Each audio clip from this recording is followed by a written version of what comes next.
There's a popular quote that says that your attitude determines your altitude. You're only going to go as high as your attitude allows you to go. And I know that it sounds cliche, but that is so true. The way that you respond to things, the way that you take things, really makes the difference and determines whether you're going to overcome it or not. And we want to always be found having the right attitude. When you think about Jesus and when he was here, just for that short life, those short 33 years, think about all of the things that he was presented with, everything that came against him, all of the responsibility that he had weighing on him. And just think about his attitude toward his mission and toward the people of God and toward his Father. If, as Christians, we can emulate the attitude, the example that Jesus set with his attitude, we will be just fine.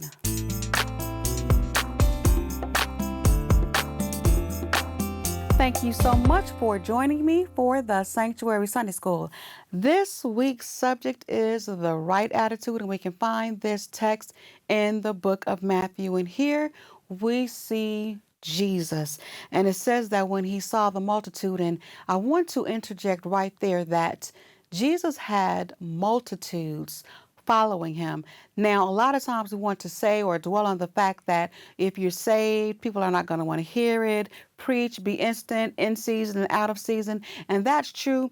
But if you are truly Christ-like, you ought to attract somebody to you. Somebody should want to follow you.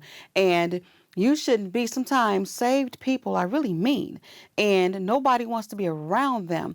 Jesus was attractive. And when I say attractive, I'm not talking about good looking. I'm talking about he attracted people to him. If nobody wants to be around you, you're going to have a hard time leading them to Christ. So we see that the multitudes followed Jesus, and a lot of that had to do with his attitude. We want to have a nice disposition, an attitude of humility, an attitude of empathy and showing love and really genuinely wanting to bring people to Christ. That's what it's all about. So we see that Jesus, he saw this multitude and he went up into the mountain, and it was kind of like he was there and he situated himself, said he got set, and his disciples followed him because he was about to deliver this famous Sermon on the Mount. And I love the way that as we study through the New Testament, his sermons or his discourses, they always seem to be somewhat impromptu. Yes, he had a plan. Yes, he was always ready and he had a goal and he knew what he was going to do. But I love the way that Jesus seemed to always rise to the level of necessity of the people around him. And that's what I love. And that's what I try to strive for as a spiritual leader, because people are not going to have a need or a request from me based on my schedule. Right, it's not always going to be convenient. Okay, so Sunday morning between 11 and 1, I'm available. I'm at the church, I'm in the pulpit, and that's the only time you can access me. Jesus wasn't like that. He met the need of the people. So we see him out here on this mount, and he's delivering this sermon. And this is what's known as the Beatitudes. And if you grew up in church, you probably had to memorize this, what the Beatitudes, the Lord's Prayer, and the 23rd Psalms. We had to remember all of this. And I remember my mom would always make me say the one that says, "Blessed are the pure in heart, for they shall see God." That's what I had to say after I said my grace before we ate. And it's just things like that that we teach our children, and it sticks with you. So we see here, we're talking about the Beatitudes. And the first thing he talks about, blessed are the poor in spirit.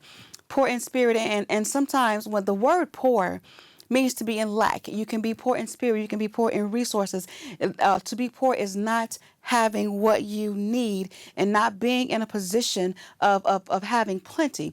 And sometimes when you're in that position and when you're considered poor, then you're not really granted access to certain things. If you don't look right or if you don't have X amount of dollars, there's certain locations or places or events that you're not going to be invited to. You're going to be excluded. But he says, blessed are the poor in spirit, because theirs is the kingdom of heaven. And he's saying it doesn't matter if you don't have everything you need. It doesn't matter if you don't have everything that you want. You're still welcome in my kingdom. You are still a child of God. I'm still giving you access because it is not based on your merit. It's not based on what you have.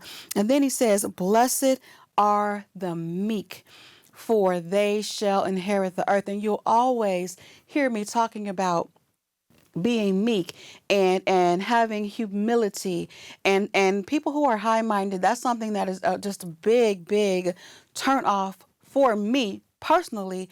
But more importantly, Jesus was not like that. He said it's the meek that's going to inherit the earth. When you're always thinking about someone else and you understand that everything is not about you. I have an 18-year-old and I teach her all the time.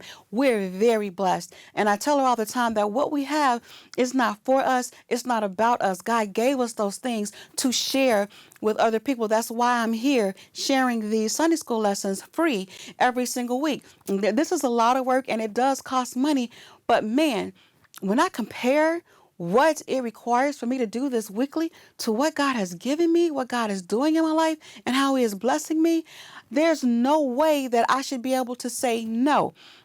And that's how we want to be. We always want to have that spirit of humility, not I deserve this, I'm going to get what I deserve. No, I'm just so grateful for what God gave to me and what He did for me because I didn't deserve that until I'm willing to give, I'm willing to go, and I'm willing to share. And then He says, blessed are those who hunger and thirst after righteousness, for they shall be filled. The only requirement for the righteousness of God is you got to want it. You got to be hungry for it. You got to be thirsty for it. You don't have to pay any money for it. You don't have to go to school for it. You just ask God. And when you ask God, He will give you His righteousness. And you know what comes along with the righteousness of God? Once you commit yourself to God, it says, seek ye first the kingdom of heaven and its righteousness, and all these things will be added unto you. I am a witness that when you seek God's righteousness first, material things will follow, but you got to step out on faith and you got to hunger. You know what it is? I like to eat. And when I'm hungry, it's kind of like, okay, I can't function until I get me something to eat, or when you're really thirsty. I'm recording this on the solstice, which is the longest day of the year, June 21st. And when you're outside and it's hot, I'm kind of thirsty right now, but you want to drink, you kind of can't really get yourself situated right until you satisfy that hunger or that thirst. So that's how you should feel about the righteousness of God. I can't quite be situated. I can't quite feel right if I don't have the righteousness of God in my life. Blessed are the merciful, for they shall obtain mercy. We are living by the grace and mercies of God. Every single morning, God grants us a brand new mercy. And I'm reminded of the parable of Jesus with the servant and how he owed his master and his master forgave his debt. But then the servant went out and somebody owed him something that he didn't want to forgive. And how the master punished him for that. We don't want to be that way. God was merciful. He sent His only Son to die for us and pay the price for our sins. So we have been forgiven. So we have a charge to forgive. Blessed are the merciful. God blesses you for showing mercy on other people. Blessed are the pure in heart. Like I said, this is the one my mom used to make me say. Blessed are the pure in heart, for they shall see God. You always want your heart to remain pure. And I don't know, maybe it was a reason she made me learn this one, because this is truly me. This is my spirit. I am drawn to pure, genuine people. I am not impressed by grandstanding. None of that phases me. That pure, you know how you meet somebody, they're just so genuine and so real. And sometimes they may be a little rough around the edges. I don't care. I can take that as long as I know that what you're saying is coming from a genuine place and a pure heart. Blessed are the pure in heart, for they shall see God. First of all, God is too wise. He knows everything. You can't fool Him. So the only way you can get to Him at all, period, is with the pure heart. God sees your heart. He knows your heart, and He blesses a pure heart, because a pure heart shall see God. Blessed are the peacemakers. Follow peace with all men. And I said this kind of at the beginning of the lesson. Church people, if you're saints of God, you should be a peacemaker. You should not, a saint of God or a Christian should not be that person at the job, always in the middle of confusion. You should not always have to be in the pastor's office or the pastor's study at church because you're in the middle of some mess. You should not be the person at your family who is always causing confusion. That is not Christ-like. Blessed are the peacemakers. Sometimes a peacemaker, you just keep your mouth shut. And I thank God because I talk about this sometimes with the spirit of discernment. The spirit of discernment is a blessing, but it can also be a challenge because God will show you things. And I know for me, God has really blessed me with the spirit of discernment, and I need it for what I do. And sometimes I realize that when I see things, it's not for me to tell anybody. It's not for me to talk about it. It's not even for me to go to you and tell you, yeah, I know this about you. No, that's not what it's for. It's so that I can know how to deal with you, how to interact with you, what I could say to you to possibly deliver you. And see, sometimes that's what a peacemaker does. You don't always have to speak on what you know. You don't always have to act on what you know. It is using information and walking into situations and not always being worried about being right, but helping other people and keeping peace because we want to have that peace. We want to let the peace of God rule in your heart. So you want to be a peacemaker because God is not the author of confusion. He's what? The God of peace. Blessed are those who are persecuted for righteousness' sake. And I love the way my mother brings this out because there's going to be times when people are just not going to want to do right. They are just not going to want to hear the truth. And they will come against you. They will tear you down. You don't even have to do anything, but your righteousness shows them up. And that will just be a problem. And it says that God is going to bless you when you have to go through that. Now, if you are being persecuted or if somebody is angry at you because you did something to them, you took something, you said something that you didn't have any business saying, or you did something you didn't have any business doing, that's something that you caused. But if it is something that is for the sake of the gospel, then God is blessing you for that. You bless people when they revile you, when they persecute you, when they say all manner of evil against you. And this is something that God really had to deal with me on because I'm that person.